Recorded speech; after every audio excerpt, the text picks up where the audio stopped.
Políticos ligados ao agronegócio e entidades do setor, como a Frente Parlamentar da Agropecuária, se posicionaram de forma contrária ao que aconteceu na tarde de domingo em Brasília. Vamos saber todos os detalhes com a repórter Paloma Santos, que está ao vivo, direto da capital federal. Boa tarde, Paloma. Boa tarde, Priscila. É até difícil dar boa tarde num dia como esses. O clima aqui em Brasília é de muita tristeza, né? Um dia bastante difícil por aqui. A gente está no Palácio do Planalto e por aqui, Priscila, é possível a gente ver, ter uma noção, né, do estrago, né, do cenário de guerra mesmo, que foi o que aconteceu aqui ontem.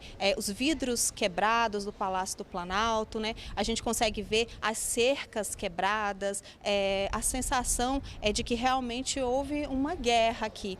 Segundo a Polícia Civil do DF, até o momento, né, segundo a última atualização que eles publicaram, mais de 200 pessoas foram presas em flagrante, presas e autuadas em flagrante. Todas essas pessoas foram encaminhadas ao Departamento de Polícia Especializada da PCDF, que não fica muito distante daqui. Algumas dessas pessoas, Priscila, já foram soltas, foram pessoas que cometeram crimes de menor potencial ofensivo, né? Então eles assinam aquele termo circunstanciado e são liberadas, se comprometendo a comparecer na audiência de custódia. Outras pessoas que cometeram crimes, né, mais graves, continuam presas, aguardando decisão judicial. Segundo as informações que a gente tem, Priscila, esse número de pessoas, esse é o número de pessoas autuadas em flagrante, mas o número de pessoas presas é muito maior, né? A gente não tem ainda a informação consolidada, mas segundo o Ministério da Justiça já passa de 1.200 pessoas.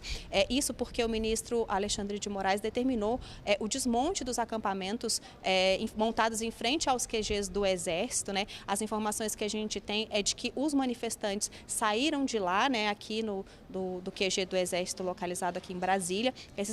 Essa manifestação já estava programada, eles saíram de lá em direção aqui à esplanada dos ministérios. E aí a sensação que a gente tem é que realmente faltou, né?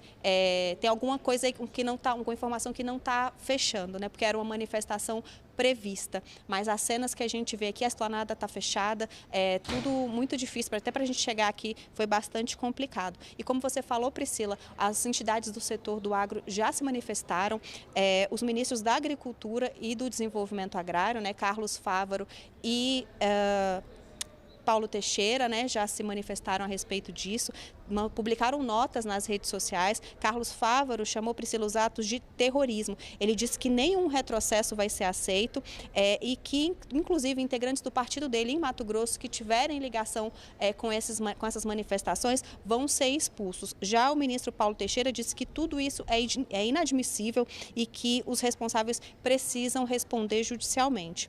Outras lideranças do setor, como a gente falou, também se manifestaram e criticaram duramente esses atos de vandalismo. Tereza Cristina, Zequinha Marinho, a União da Indústria da Cana-de-Açúcar, né, a única Associação Brasileira das Indústrias de Óleos Vegetais, né, a ABIOV, criticaram o desfecho dessas manifestações que foram registradas por aqui. Quem também se manifestou foi a Frente Parlamentar da Agropecuária. A nota de repúdio da FPA chamou os atos de vandalismo e foi bastante direcionada aí à citação do presidente Lula ontem em relação ao agronegócio quando ele fez o pronunciamento. O texto diz, abre aspas, declarações que atribuam ao setor participação nos ataques são descabidas e não retratam a real importância do agro brasileiro para o país. A bancada é contra a grilagem, o desmatamento ilegal e o uso irrestrito de pesticidas em lavouras. Assim, é importante esclarecer que a FPA e os representantes do agro prezam pela democracia e se posicionam contra quaisquer atos que gerem prejuízos ao país. Como eu disse, Priscila, a esplanada segue fechada e os estragos ainda não foram contabilizados. O que a gente está vendo por aqui é justamente o trabalho dos órgãos públicos com apoio do IPHAN, né, que é o Instituto do Patrimônio Histórico, avaliando, né, periciando os locais para conseguir dimensionar os prejuízos. É uma conta, como eu falei, muito difícil de fazer, porque a gente tem, foram depredados e até roubados inúmeros artefatos, obras de arte. A gente tem aqui no Palácio do Planalto, por exemplo, um painel do pintor de Cavalcante, que não é nem estimado o valor, não foi nem estimado o valor dele ainda, que foi perfurado, enfim, como a gente viu nas cenas aí, né, que foram lamentáveis. E muito disso vai demorar ainda para ser levantado, tem que ver exatamente tudo o que tem no acervo, o que foi levado, o que foi danificado, vai ser um trabalho longo. E assim, como moradora da capital federal, né, nascida aqui em Brasília, o meu relato pessoal, assim, a sensação, desculpa, é que a casa da gente foi invadida e roubada. Assim, eu me lembro, quando era criança, da minha mãe me trazendo esses lugares aqui. Justamente é interessante isso aqui em Brasília, porque esses lugares são abertos ao público no final de semana. Você consegue visitar o Palácio do Planalto, o Congresso, tudo isso. Eu tenho muitas dessas memórias, estagiei no Supremo Tribunal Federal. Então, a gente vê essa situação aqui, é bem triste, viu, Priscila?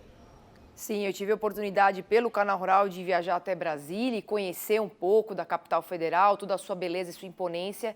E eu imagino como deve estar difícil trabalhar aí hoje. Muitas pessoas compartilhando o mesmo sentimento que você, Paloma. Obrigada pela sua participação e uma boa tarde.